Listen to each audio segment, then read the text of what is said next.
Allpress Hill. Welcome to today's Conversation Starter live on Google Hangouts. Today we're talking about Instagram, and I'm really lucky to have three arts professionals from New Zealand who are using it on a regular basis and have a few insights to share. They're all doing a very good job of it.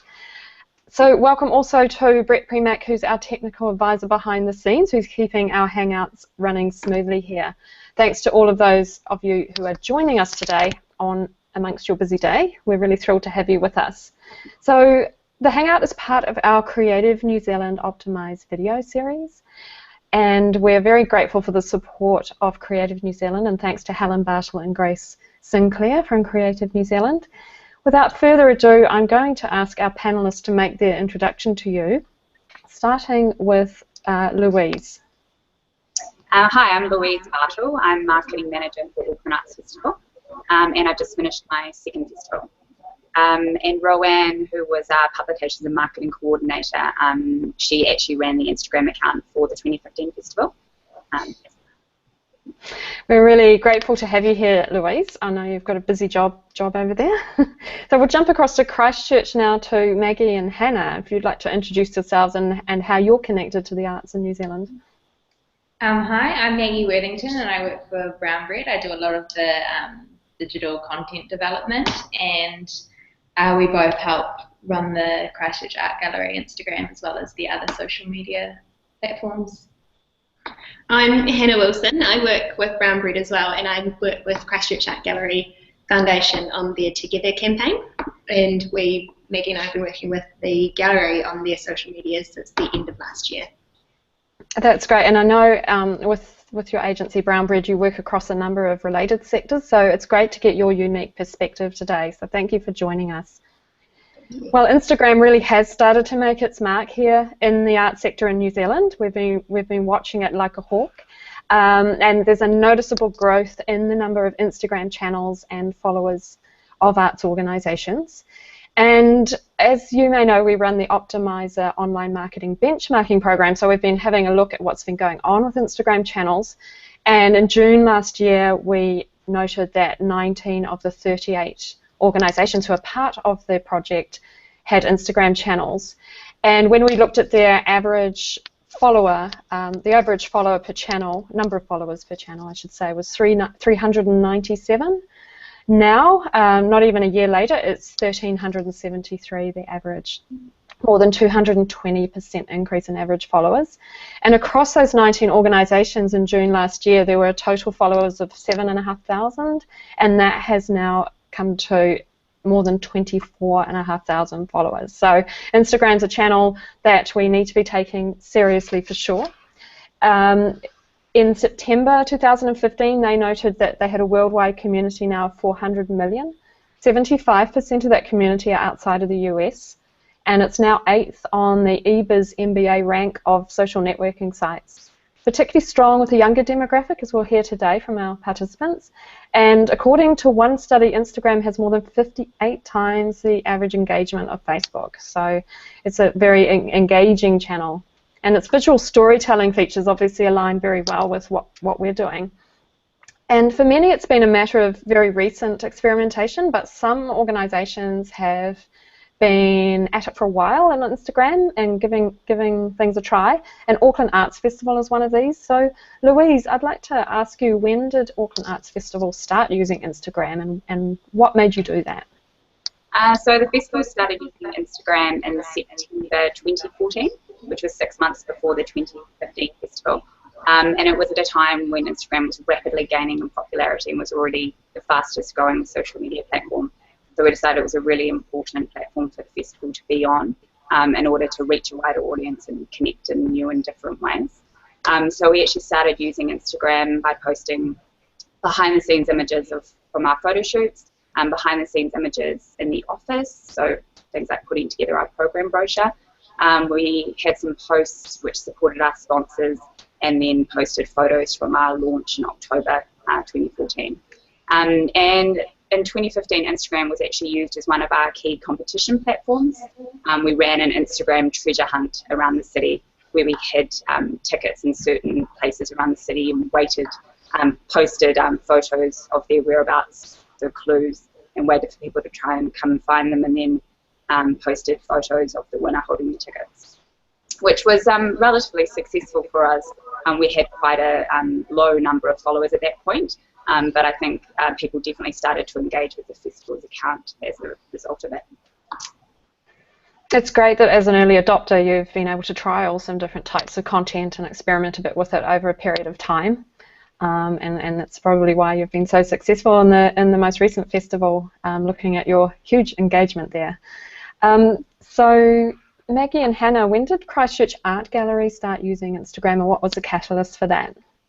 So the Christchurch Art Gallery started using Instagram at the end of 2014, in December that year, and it was when it was starting to look towards reopening again, since following the Canterbury earthquakes, everything kind of shut down, and during that lead up we felt like we had a really unique story to tell, and people couldn't really physically come into the gallery, so Instagram was a really great way of taking it behind the scenes and showing them that something is actually going on and we are coming back, and it was just a really great platform to use for that. Yeah. There was about a $5 million building project going on at the same time that no one had any idea of what was happening in the gallery, and so the gallery is pretty much being lifted up and put on little steel rollers and to be base isolate, which you had absolutely no idea was going on the outside of the building. So there was all this fencing sort of going on, but people were still checking in and letting people know that they were in Christchurch Central and kind of in around that area, so it was still a tourist hotspot, and it just totally made sense for the gallery to create its own Instagram account and start interacting with those people. I thought it was really interesting when you were talking to me the other day about how people had started to talk about the gallery and talk to the gallery on Instagram, so you were really responding, you were audience-led in that way, and how you set up the Instagram channel because you needed to be where they were, which I thought was really interesting. So, Louise, it seems that one of Instagram's strengths as a platform is that it's very well aligned to our visual storytelling mediums that we have as arts organisations. We're telling stories all the time. It's part of what we do. In what way do you see Instagram being a useful platform for New Zealand arts organisations? I think Instagram is an incredibly useful platform for New Zealand arts organisations. We've seen a massive increase in followers over the past year. And even from September 2015 through to April 2016, our followers more than doubled. And even post-festival, we've still been gaining about 15 to 20 followers per week, and that's without us even being actively kind of engaged on the platform. And we definitely see a different audience on Instagram than we do on our other social media platforms. So it's perhaps a great way to engage a slightly younger audience and people who wouldn't have engaged with the festival otherwise. So 18 to 34-year-olds are the most active on Instagram. And it's also a fantastic way to build audience engagement. For example, one of our events, Carabos Fire Garden, which was at Auckland Domain, was at the front end of the festival, which was great as it just generated a constant stream of stunning images and video, which was spread across Auckland and beyond by Instagram users, really helping to build engagement and hopefully also having a knock-on effect for the rest of the festival. Also, we found tagging artists in certain art forms was a really great way to build engagement. For example, we posted an image of Emily King and tagged Emily King, and it was a really great way to engage her fans. Using hashtag something like BMX Flatlander, for example, for 360 All Stars, really helped to generate interest with people with that particular interest and people who are actively seeking out that hashtag. And also by using hashtags, you can try and catch as many people engaging with the festival online as possible and either respond or favourite or comment. And it's a really great way to engage the online audience. By doing this, you're acknowledging the person's post, thanking them for sharing their experience, and also perhaps even answering any questions they may have. And hopefully, as a result, it will encourage them to follow the festival's account. And also, I think it's a great platform for the festival to showcase its wide range of artistic offerings. So someone may have started following the festival account because they've engaged with or enjoyed a particular festival event. And by doing so, they're now presented with a range of other festival images, which will hopefully enhance their engagement with the festival as a whole.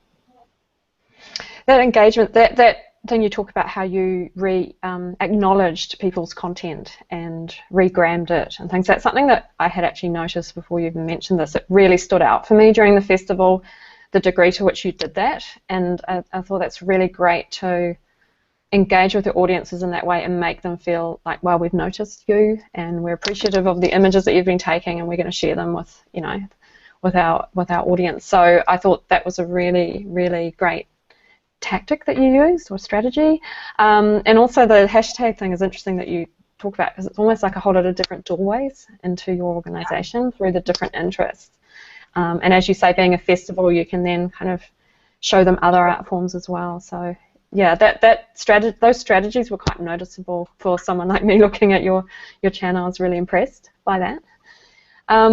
So yeah, Maggie and Hannah, how do you see from your perspective Instagram being useful for New Zealand arts organisations? We see Instagram being a really, really useful platform for arts organisations because it's just the easiest way to advertise what's going on in your organisation. So Christchurch Art Gallery is obviously an art gallery, so the majority of our things that we have in our gallery are visual, and it just makes total sense for us to be advertising what's going on a visual platform. It's also just really easy advertising, so if you're just letting people know what's happening, the events coming up, free, new exhibitions, yeah, it's just totally free advertising. The updated algorithm means on Instagram where everything is being curated to your newsfeed on what you're interested in rather than sequential order is fantastic for arts organisations as well, because if you're getting people interacting with your posts, then that means that your posts are going to feature more in their newsfeeds or up a little bit higher in their newsfeeds anyway. Yeah, it's just amazing, cost-effective. And I think what Louise was saying about interacting with the artists as well, we also found that really great when we had Henrietta Harris from Auckland down in the art gallery, and we were able to kind of just connect with her really easily just by a simple like tag, and it'd be great. And she had such an amazing online community as well that we were able to then start engaging with and having a chat with them as well, so it was really cool. The other one was Tanya Schultz from Pip and Pop, who had an incredible global network that we were able to get in touch with when she started doing her exhibition down here with reopening. I think some of the behind-the-scenes stuff you're doing as well, and you may answer that in the next question, but that's really such an important engagement point between arts organisations and their audiences and potential audiences, is that those behind-the-scenes insights, and Instagram is really a great place to do that, really. Yeah, so coming back to you, Louise, Auckland Arts Festival's follower growth has indeed been quite impressive, and you could see you gaining momentum as time went on. Can you share what types of content you've been using on Instagram and what you feel has worked well for you? Okay, yeah, I actually did a really great course last year called The Classroom, which is New Zealand's only Facebook, endorsed by Facebook. And it gave me some really great tips on social media platforms for Facebook, but also Instagram. And they really just kept pushing the fact that images on Instagram just really need to be thumb-stopping. So striking, beautiful, well-shot images will just engage more people. So we really tried to keep that in mind whenever we posted. And we posted a mix of behind-the-scenes images, gate photography images, who are our official photographer, other show images, regrams, and short video as well. So we started posting videos around kind of up to 10 seconds, which worked really well for us. You can actually post videos up to 60 seconds on Instagram now as well. We didn't post videos for the 2015 festival, which I don't think it was an option then, but it did work really well for us in 2016, and we'd look to do that again for 2017. And it was actually something that we ended up briefing in our agencies when we were creating AV content for our shows and for the festival. We briefed in 10-second versions at that point. And so our first video was actually a cut-down version of our launch video, which we pushed out in November. Yeah.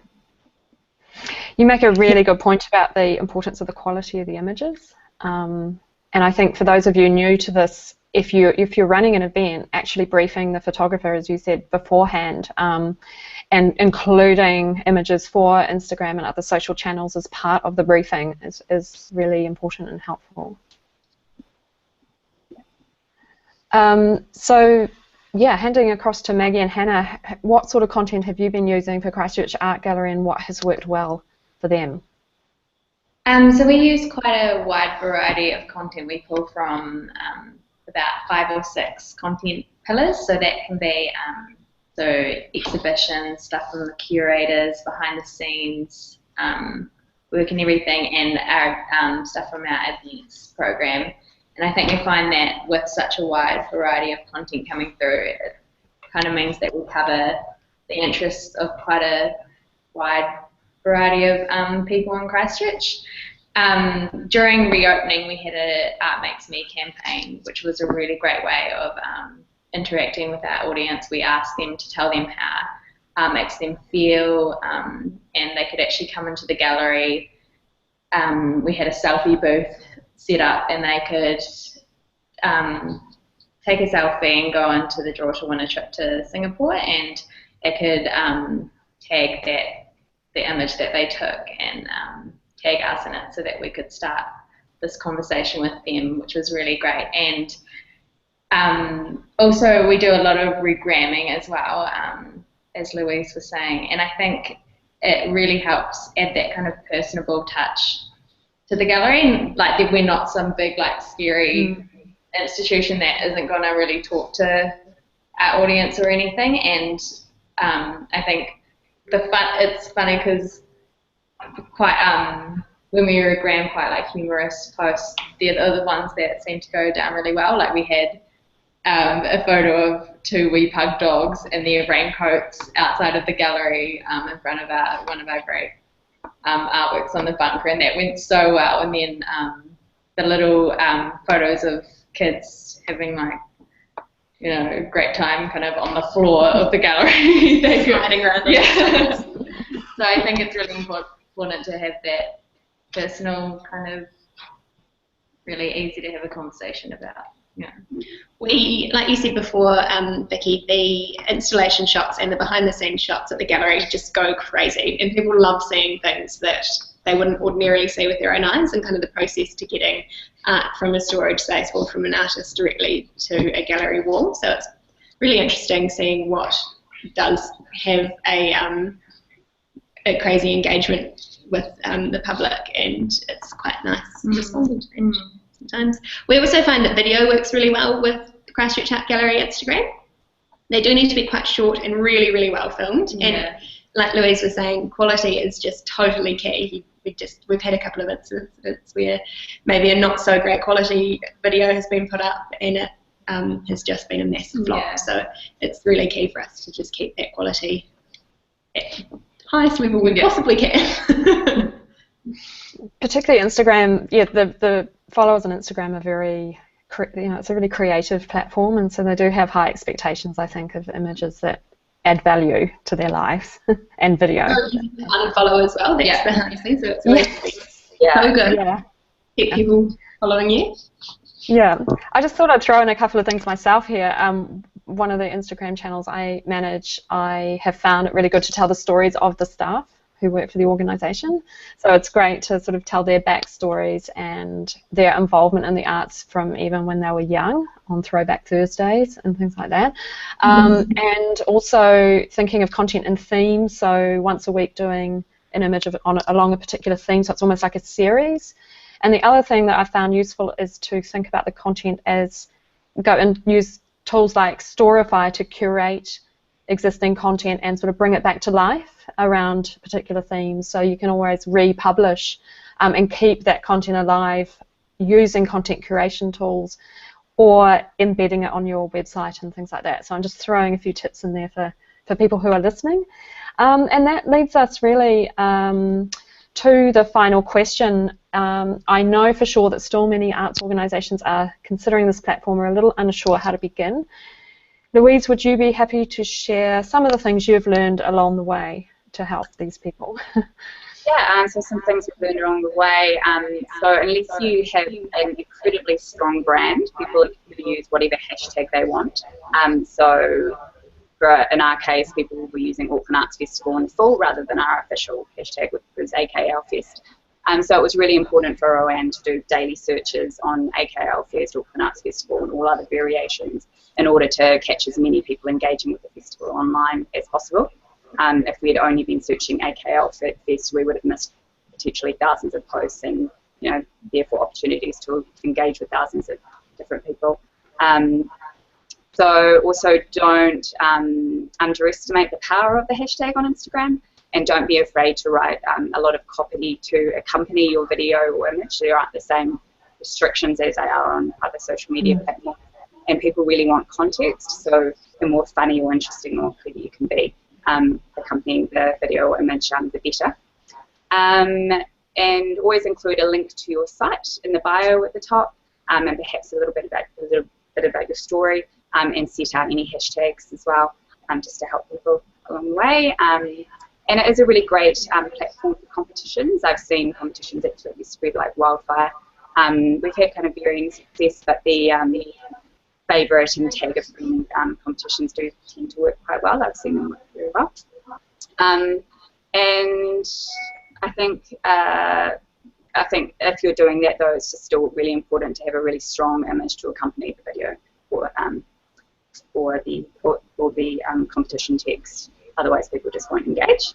And also, just a note, which was mentioned briefly before, that the Instagram feed is now changed from one of a chronological order to one which is powered by the algorithm, which just means that users have more control over the 30% of the content that they see in their feed. And it's based on how good the content is, basically, so how engaged people are with it.